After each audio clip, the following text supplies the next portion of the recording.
اچھا جی، میرا آج کا میں خاص یہ میڈیا ٹاک اس لیے کر رہا ہوں کہ ہم جو دیکھ رہے ہیں کرونا کے کیسز یہ بڑی تیزی سے بڑھ رہے ہیں، اور ہم نے کل بھی میٹنگ کی NCC کی، اور آج جو ہم نے دیکھا تقریباً 50 کے اوپر اب ہماری اموات دن کی ہو گئی ہیں، تو یہ بڑی تیزی سے اوپر جا رہی ہیں، اور خوف مجھے یہ ہے کہ ہمارے ہاسپٹلس پہ بہت تیزی سے پریشر پڑنا شروع ہوگا، اور ہمیں جو ہمیشہ خدشہ یہ رہتا ہے کہ جو ہمارے ہیلتھ ورکرز ہیں، ڈاکٹرز ہیں، نرسز ہیں، جو سٹاف ہے، ان کے اوپر پھر یہ جب خطرہ بھی ہوگا، پریشر بھی پڑے گا کووڈ کا، تو ہماری جو ہیلتھ فیسلٹیز ہیں، اور خاص طور پہ شہروں میں جدھر سارا پریشر آ رہا ہے، تو ان کی ہمیں ابھی فکر ہے۔ تو میں آج جو پیغام دینا چاہتا تھا اپنی قوم کو وہ یہ کہ ہم بڑی مشکلوں سے ایک ایسے معاشی حالات سے نکلے ہیں جو کہ آج باقی دنیا کے لوگ اتنے خوش قسمت نہیں ہیں۔ ساتھ والا ملک ہمارا ہندوستان ہے، ادھر بہت برے حالات ہیں، کرونا سے بھی زیادہ بہت لاکھ سے اوپر لوگ مر چکے ہیں، لیکن اس کے علاوہ جو ان کے معاشی حالات ہیں وہ بہت برے ہیں دنیا میں، بلکہ سمجھا جاتا ہے کہ ہندوستان وہ ملک ہے جدھر سب سے زیادہ اکانومی کو متاثر ہوئی ہے اس سے۔ تو ہمیں اللہ نے بڑا اچھا بھی نکال دیا، ہماری اگر ہم موازنہ کریں باقی ملکوں سے تو ہماری اموات بھی نیچے ہیں، اور ہماری جو اکانومی وہ سارے بر صغیر میں سب سے تیزی سے ریکور کی ہے۔ لیکن مجھے اب خطرہ یہ ہے کہ یہ جس طرح تیزی سے ہمارے کیسز بڑھ رہے ہیں کہ اس کا اگر ہم نے صحیح معنی اور قوم نے مل کے اس کا صحیح معنی میں ہم نے احتیاط نہ کی، اور اب آگے سامنے ایک بحیثیت قوم ہم نے اس کا مقابلہ نہ کیا، تو ہمارے ہسپتالوں میں پریشر کے علاوہ ہمارے معاشی حالات بھی بگڑ سکتے ہیں۔ تو میں آج اس لیے اپنی قوم سے اپیل کر رہا ہوں کہ یہ جو ہم اگر کامیاب ہوئے تھے جب پہلی دفعہ یہ کرونا کے کیسز بڑھے، تو اس کی بہت بڑی وجہ یہ تھی کہ قوم نے پوری طرح مل کے گورنمنٹ کے ساتھ مقابلہ کیا اس کا، یعنی ہر جگہ جو بھی ہم نے کہا قوم نے اس کے اوپر چلی۔ ہم نے واحد ملک تھا جس نے رمضان کے دوران مسجدیں نہیں بند کی۔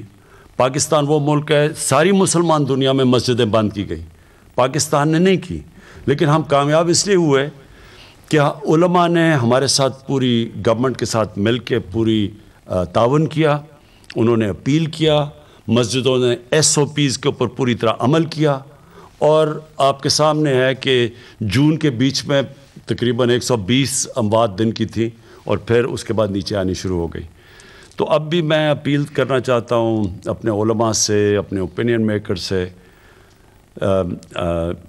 سب جو بھی معاشرے میں جو بھی بڑے ہیں، سب کو یہ کہنا چاہتا ہوں کہ دیکھیں یہ جو چیلنج اب سامنے ہے، اللہ نے اگر ایک دفعہ ہمارے اوپر اپنا کرم کیا تھا تو ہم اس کا شکر اس طرح ادا کریں کہ اب سب ذمہ داری لیں اس کی، قوم مل کے، گورنمنٹ اور قوم مل کے اس یہ جو دوسرے بڑی تیزی سے جو کیسز بڑھ رہے ہیں، ہم سب مل کے اس کے سامنے کھڑے ہوں۔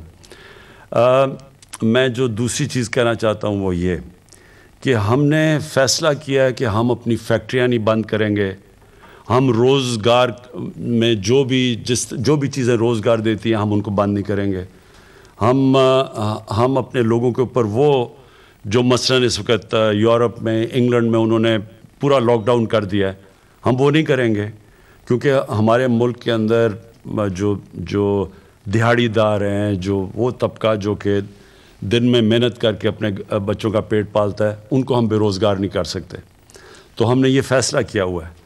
لیکن میں سب کو کہوں گا جو فیکٹریاں چلا رہے ہیں، یعنی جن کی دکانیں ہیں، جو ہم نے شاپنگ مالز بھی ہیں، SOPs کے اوپر سب نے چلنا ہے، اور سب سے آسان SOP ہے کہ اپنے یہ ماسک پہنیں۔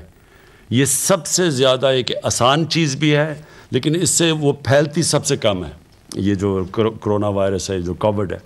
تو اس لیے یہ سب اس کو پہن کے پھریں، پبلک میں جدھر جائیں اس کو پہنیں، تاکہ ہم کسی نہ کسی طرح یہ جو تیزی سے پھیل رہی ہے یہ کووڈ، اس کا جو پھیلاؤ ہے اس کو روکیں.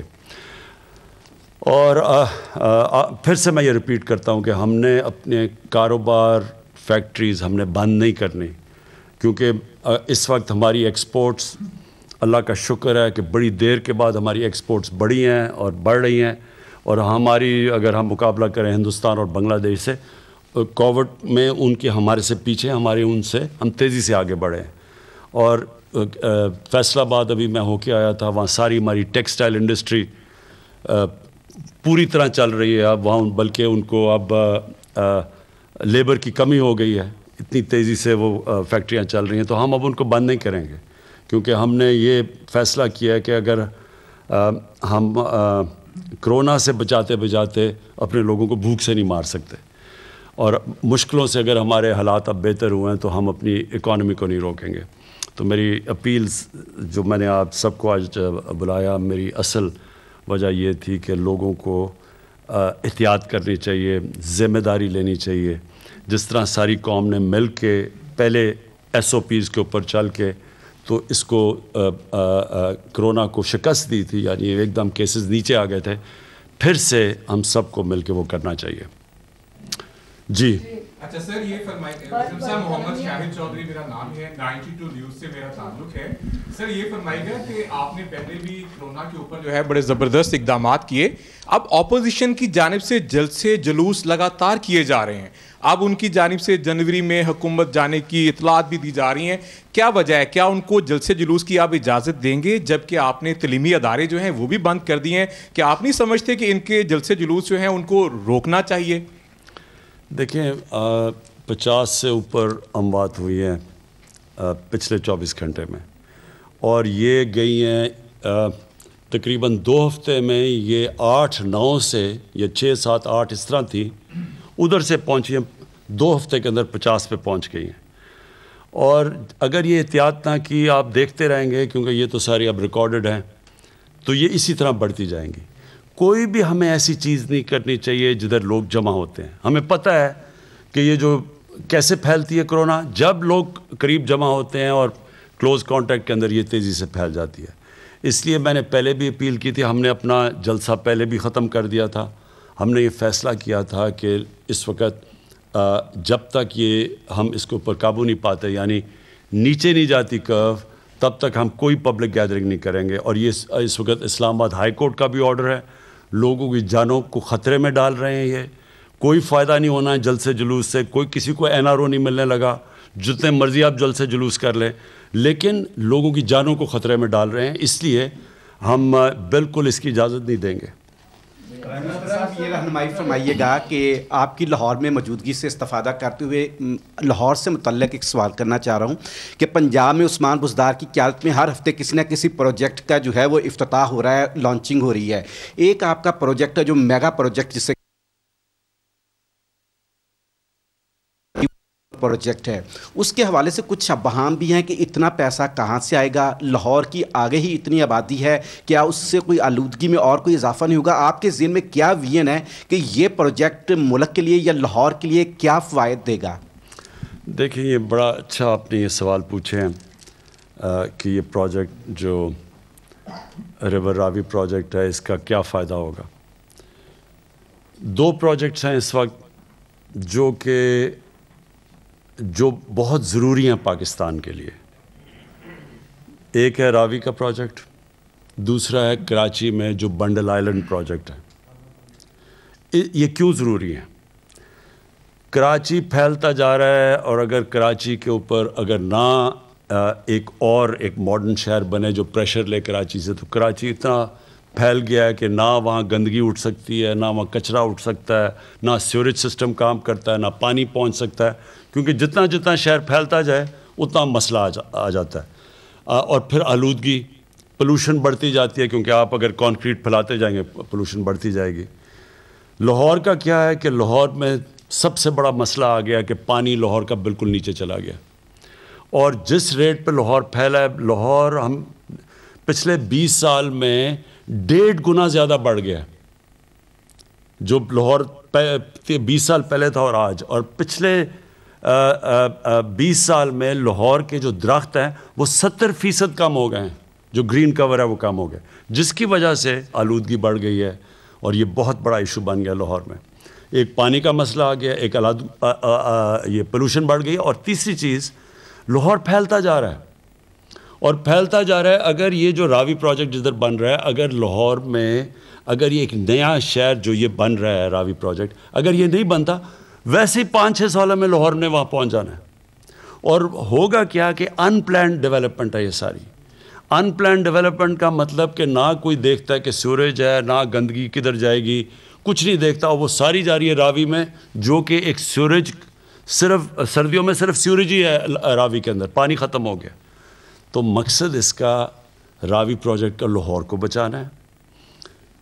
جو بنڈل آئلینڈ کا پروجیکٹ ہے وہ کراچی کو بچانا ہے. سب سے پہلے تو کیونکہ یہ اوپر جائیں گے، یہ جو دو ہیں یہ بجائے اس طرح پھیلیں گے، یہ اوپر جائیں گے تاکہ، اور اگر یہ پھیلتے جائیں گے تو جو فوڈ سیکیورٹی ہے پاکستان کی، مثلاً آپ کی جو زراعت ہے، جو ایگریکلچر ہے، اس کے لیے زمین کم ہوتی جا رہی ہے.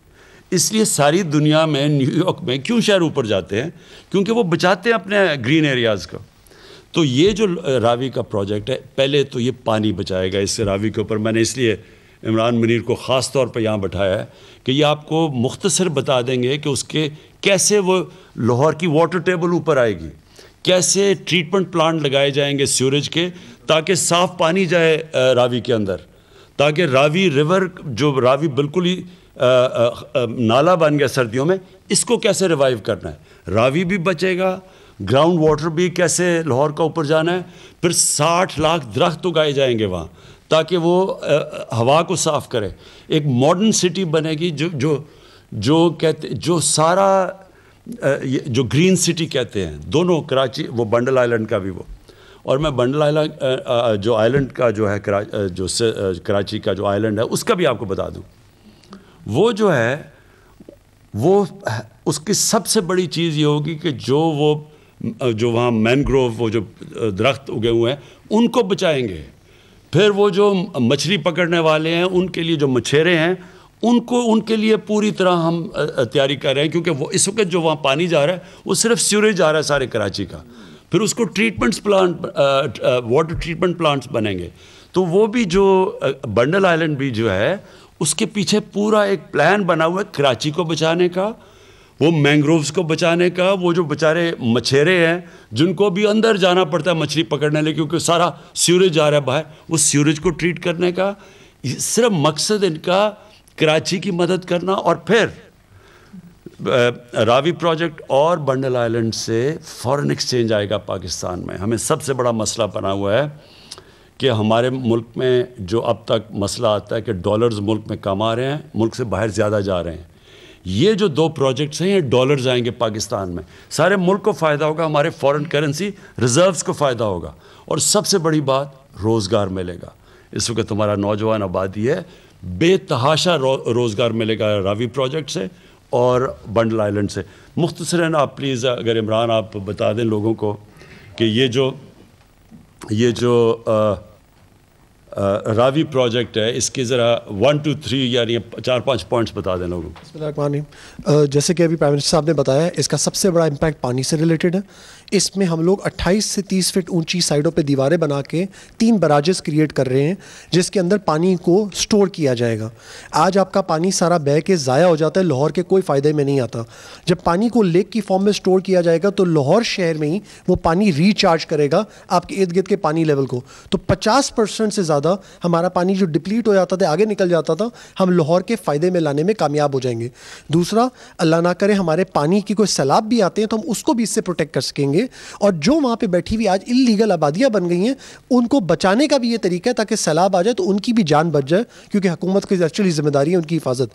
تو پانی کے حوالے سے یہ فوائد ہیں. اور دوسرا، جیسے کہ پی ایم صاحب نے بھی 60 لاکھ درخت کا بتایا تھا، اس کے علاوہ اس کے اندر ہی ایکو سٹی پلان کی گئی ہے، جس کے اندر جہاں وہاں علاقے میں کوئی لیچی کے فارمز اور یہ چیزیں لگی ہوئی ہیں، تقریباً 3000 ایکڑ پہ. اس کو ہم ویسے ہی مینٹین کر رہے ہیں, اس کے اندر کوئی فارمز کو ہم توڑ نہیں رہے, خراب نہیں کر رہے. اور وہاں پہ فارسٹ کی زمین تقریباً 1700 ایکڑ ہے, جس میں اس وقت تقریباً 800 ایکڑ پہ کاشت نہیں ہوئی ہوئی. ہم اس کی بھی کاشت ایڈ کریں گے, تو اگر آپ یہ سب کچھ ایڈ کر لیں تو وہاں 60 لاکھ نہیں, شاید یہ درخت 72 سے 75 لاکھ تک پہنچ جائیں. تو it's totally eco friendly, environment کے فائدے کے لیے ہے, اور پانی کے مسئلے حل ہوتے ہیں. اور سب سے بڑی بات, لاہور شہر کا پانی ٹریٹ ہو کے اس کو کہیں پھینکنے کا یا ڈسپیل کرنے کا ہمارے پاس آج طریقہ نہیں ہے. ہم نے پھینکنا دریائے راوی میں, پانی بہہ جائے گا, اینڈ میں جا کے کہیں سمندر میں گر جائے گا, ضائع ہو جائے گا. یہاں پہ 7 واٹر ٹریٹمنٹ پلانٹ لگائے جا رہے ہیں جو لاہور شہر کا پانی بھی ٹریٹ کرے گا, اور وہ جو راوی کے ارد گرد اگر وادیاں بنتی ہیں ان کا بھی پانی ٹریٹ کرے گا. تو اس پانی کے ذخیرے کو بچانے سے ہم اپنے فیوچر کے پانی کے مسائل بھی حل کر لیں گے. اور ساتھ اس کے جب آپ یہ ریٹیلنگ والز بنا لیں گے تو ارد گرد اس کی ایک پلان بنا کے, ماسٹر پلان کے تحت ایک اچھی ڈیولپمنٹ کی جائے گی, تاکہ لوگوں کو سیوریج, الیکٹریسٹی, گیس اور جو نیچرل فیسلٹیز دینی ہوتی ہیں وہ دی جا سکیں. کیونکہ ابھی اگر وہاں جو انلیگل ڈیولپمنٹ ہے اس میں نہ سیوریج کا کوئی طریقہ اویلیبل ہے, نہ بجلی کا پتہ ہے, نہ گیس کا پتہ ہے, اور اس کی وجہ سے ساری پلاننگ کا فقدان ہے. اس سے یہ مسئلے بھی حل ہو جائیں گے. جی تھینک یو. میرا نام باسم محمود ہے, GNN TV سے میرا تعلق ہے. میرا سوال سفارتی معاملات سے ہے. جس طرح سے حکومت نے شروع میں پاکستان کو معاشی بحران سے نکالنے کے لیے جو دوست ممالک ہیں ان سے کانٹیکٹ کیا, بڑا فائدہ ہوا, اور انڈیا کا جو پروپیگنڈا تھا اس کو بڑا اچھے طریقے سے کاؤنٹر کیا. لیکن ابھی ایک نیا معاملہ جو مشرق وسطیٰ میں شروع ہوا ہے اسرائیل کو تسلیم کرنے کے معاملے میں, تو حکومت کی کیا پالیسی ہے, کس طرح سے پاکستان کو جو آئسولیشن اگر جاتا ہے اس سے کس طرح سے اس کو بچایا جائے گا؟ دیکھیں, سب سے پہلے تو اگر جو سب سے بڑی, اگر میں کہوں کہ ایک سب سے بڑی جو کامیابی ہماری حکومت کی ہے وہ پاکستان کی فورن پالیسی ہے. کبھی بھی آپ اگر دیکھ لیں دنیا میں ایک اتنی ملک کی ایکسیپٹیبلٹی نہیں جتنی آج پاکستان کی ہے. اب تک یہ ہوتا رہا تھا کہ ہندوستان ایک بڑا اچھا ملک تھا اور پاکستان صرف دہشت گردوں کا تھا. آج آپ دیکھ لیں انٹرنیشنل پریس صرف اور صرف ہماری حکومت کی انٹرنیشنل لابنگ کی وجہ سے آج دنیا میں جدھر جدھر ہم نے جا کے اپنی فورن پالیسی اور ایکسپوز کیا ہے کہ جو ہندوستان کر رہا ہے اس وقت کشمیر میں اور ہندوستان میں, کبھی بھی یہ کامیابی پاکستان کو نہیں تھی. اور اگر آپ کسی بھی جو جانتا ہے فورن پالیسی, جو ہمارے فارمر ڈپلومیٹس ہیں, جو پرانے ڈپلومیٹس, کسی سے پوچھ لیں کہ جدھر آج پاکستان کھڑا ہے کبھی پچھلے 50 سال میں بتا دیں کہ پاکستان کی یہ سٹینڈنگ تھی. نمبر 2, یہ جو افغانستان کے ساتھ اس وقت پاکستان کا جو رول ہے, آپ اس سے پہلے دیکھ لیں کہ افغانستان پاکستان کو سمجھتا تھا کہ ہم ان کے مخالف ہیں, ہندوستان کے وہ زیادہ قریب تھا. امریکہ ہمیں کہتا تھا کہ ہم دوگلی گیم کھیل رہے ہیں, ڈو مور کرو. آج امریکہ اپریشیٹ کر رہا ہے پاکستان کو. آج افغانستان سے ہمارے بہترین تعلقات ہیں. وجہ کیا اس کی کہ آج پاکستان کو دنیا یہ سمجھتی ہے وہ ملک جو کہ امن لے کے آ رہا ہے افغانستان میں, جس نے پوری کوشش کی سب سے پہلے کہ امریکی اور طالبان کی بات چیت کروائی, اور اس کے بعد پھر افغان گورنمنٹ اور طالبان کو بٹھایا. وہاں مشکلات ہیں لیکن پاکستان کا ایک پازیٹیو رول دنیا آج ایکنالج کر رہی ہے. آج ہمیں کوئی ڈو مور نہیں کہہ رہا. اور یہ اگر آپ دیکھیں تو مجھے ذرا دیکھیں پچھلے 20 سال میں پاکستان کو کتنی ذلت کا سامنا کرنا پڑا ہے کہ ڈو مور کہیں, اور پھر ہمیں برا بھلا بھی کہا, جنگ کسی اور کی ذمہ دار ہمیں ٹھہرایا جا رہا تھا ان کی کامیابی نہ ہونے کی. اور اگر آپ ہمارا ترکی سے اچھے تعلقات ہیں, ہمارے ایران سے اچھے تعلقات ہیں, سعودی عربیہ سے ہیں, UAE سے ہیں, ہمیں کوئی کسی قسم کا پریشر نہیں تھا کہ جی ہم کہ اسرائیل کو ہم ریکگنائز کریں. پاکستان کا تو موقف ہے, قائد اعظم کی 1948 میں سٹیٹمنٹ دی ہوئی تھی کہ جب تک کہ فلسطینیوں کو ان کا حق نہیں ملے گا, انصاف نہیں ملے گا, ہم ان کو تسلیم نہیں کر سکتے, اور اسی پہ پاکستان کھڑا ہے. Last question. یہ بتائیے گا خان صاحب کہ باری خان صاحب یہ بتائیے گا کہ ریور راوی اتھارٹی کے حوالے سے اور نیا شہر جو بنانے جا رہے ہیں اس کے حوالے سے میرا سوال ہے. ماضی کی اگر آپ 10-15 سال کی گورنمنٹس کا جائزہ لیں تو بڑے پروجیکٹ اناؤنس ہوئے, اور وہ پروجیکٹ جو ہیں لوگوں کے اوورسیز کے اربوں بلینز آف روپیز آئے, لیکن وہ سارے جو ہے کہیں قبضہ ہو گیا, عدالتوں میں کیسز. یہ شہر جو جتنی آپ کی کریڈیبلٹی ہے آپ یہ بنا جائیں گے, لیکن جو جتنا ٹرسٹ ہے اوورسیز کو اور پاکستانیوں کو, آپ کس طرح مینیج کریں گے کہ ان کا جو سرمایہ ہے وہ محفوظ رہے, اس پر کوئی قبضہ گروپ نہ آئے, جس طرح پولیٹیکل کچھ پارٹیز بھی ان کو جو ہے وہ پشت پناہی ان کی کرتی تھی. کیسے مینیج کریں گے لوگوں کی توقعات؟ دیکھیں, میں بار بار کہتا ہوں پاکستانیوں کو کہ ہمارا سب سے بڑا اثاثہ بیرون ملک پاکستانی ہے. ان کے ابھی تک ہم نے پاکستان میں وہ سسٹم ہی نہیں بنایا تھا کہ وہ اپنا پیسہ پاکستان لا سکیں. زیادہ سے زیادہ وہ کوئی پلاٹ لیتے تھے اور ان کے اوپر بھی قبضے ہو جاتے تھے. ایک تو یہ جو 2 بڑے پروجیکٹس ہیں, ان کے اندر انشاءاللہ جو میں جانتا ہوں بہت زیادہ انٹرسٹ ہے اوورسیز پاکستانیز کا, جس کی وجہ سے ڈالر جائیں گے پاکستان میں, جس کی وجہ سے ہمارے فارن ایکسچینج ریزروز اوپر جائیں گے. لیکن جو دوسری بات کی آپ نے قبضوں کی, ہمیں پوری طرح ہم اب قبضہ گروپس کے پیچھے جا رہے ہیں. پنجاب میں خاص طور پہ ایک عثمان بزدار نے پوری ایک ان کی ٹیم سارے بڑے بڑے قبضہ گروپ کے پیچھے جا رہے ہیں. ابھی آپ کو لاہور کے قبضہ گروپ کی آوازیں سنیں گے, ابھی آپ چیخوں کی آوازیں سنیں گے, اور اس کے بعد بڑے بڑے قبضہ گروپ, اور یہ سارے ملے ہوئے تھے. ہم نے پوری طرح تفتیش کر کے یہاں تک پہنچے ہیں کہ قبضہ گروپس کو پولیٹیکل پارٹیز ان کو بیک کر رہی تھیں, یہ ان کے لیے پیسے اکٹھے کر کے دیتے تھے, یہ ان کے جلسے کراتے تھے, ان کو الیکشن میں پیسے دیتے تھے.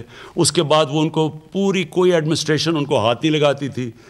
پرائم گورنمنٹ کی زمینوں کے اوپر انہوں نے قبضے کیے ہوئے ہیں. کئی پولیٹیشنز نے بڑے بڑے پلازا بنائے ہوئے ہیں, گورنمنٹ کی اربوں روپے کی زمینوں کے اوپر پلازے بنائے ہوئے ہیں. ان سب کے پیچھے ہم جا رہے ہیں, اور ہم ایک پوری چیف سیکرٹری کے ساتھ ہم نے پورا ایک پروگرام بنایا ہوا ہے کہ ایک پوری اب ٹیم بنے گی. یہ جو سوسائٹیز کے اندر یہ قبضہ گروپ بیٹھے ہوئے ہیں جو کہ دیکھ لیتے ہیں کہ اچھا جی اوورسیز پاکستانی ہیں, وہ یہاں ہے نہیں, وہ نہیں ہوتے تو ان کی زمینیں قبضہ, اس کے اوپر آپ پورا پلان کر رہے ہیں. تو آپ لاہور میں بیٹھے ہیں, آپ دیکھیں گے بہت بڑا ایکشن ہونے والا ہے ان کے اوپر. شروع ہو گیا ہے لیکن ابھی تو 5% شروع ہے.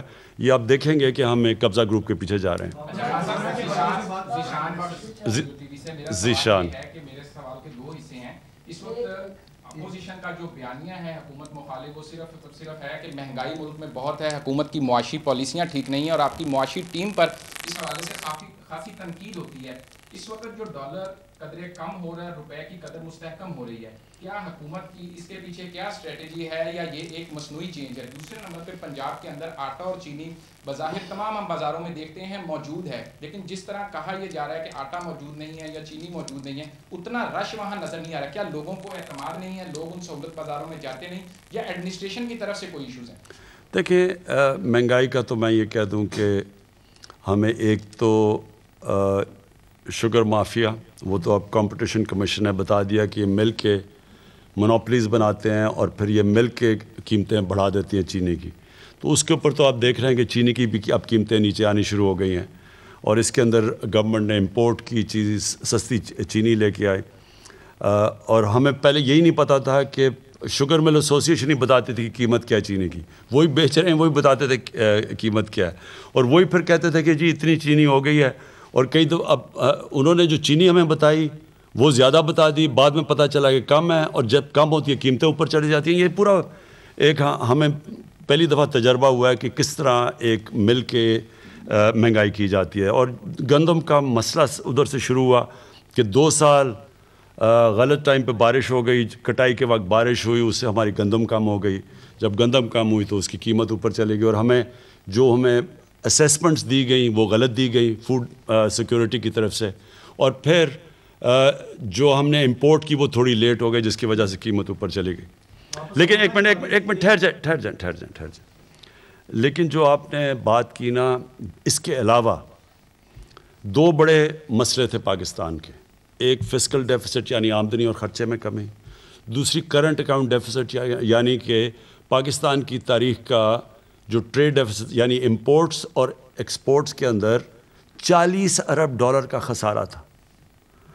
ٹریڈ گیپ یعنی کتنی ملک میں ڈالر آ رہے تھے اور کتنے باہر جا رہے تھے, $20 ارب کا خسارہ تھا. یہ تاریخی خسارے تھے پاکستان میں.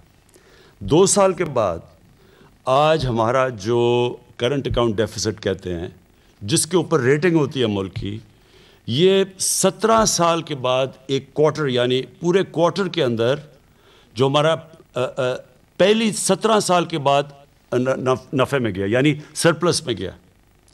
دوسرا جو فسکل ڈیفیسٹ ہے آمدنی اور خرچے میں, اگر ہمیں انہوں نے جو لیے ہوئے قرضے ان کی قسطیں نہ دینی پڑیں, یہ بھی بڑی دیر کے بعد پاکستان کا جو فسکل سچویشن ہے وہ سرپلس میں چلی گئی ہے. پرائمری ڈیفیسٹ, پرائمری سرپلس جو کہتے ہیں, وہ پہلی دفعہ پرائمری سرپلس ہوا ہے پاکستان میں بڑی دنوں کے بعد. یعنی اگر ہمیں قرضوں کی قسطیں نہ دینی پڑیں تو ہمارے جو اس وقت آمدنی ہے وہ خرچوں سے زیادہ ہے. پہلی چیز یہ جو ڈالر ہے, ہم کوئی پیسہ نہیں خرچ کر رہے, ڈالر اپنی نیچرل ریٹ کے اوپر مارکیٹ ریٹ کے اوپر آیا اور تھوڑا بڑھ بھی رہا تھا, اور انشاءاللہ یہ اب ڈالر آپ دیکھیں گے کہ مضبوط بھی ہوگا, کیونکہ جب آپ کا سرپلس کرنٹ اکاؤنٹ سرپلس ہو جاتا ہے تو سیدھا سیدھا آپ کی کرنسی مضبوط ہو جاتی ہے.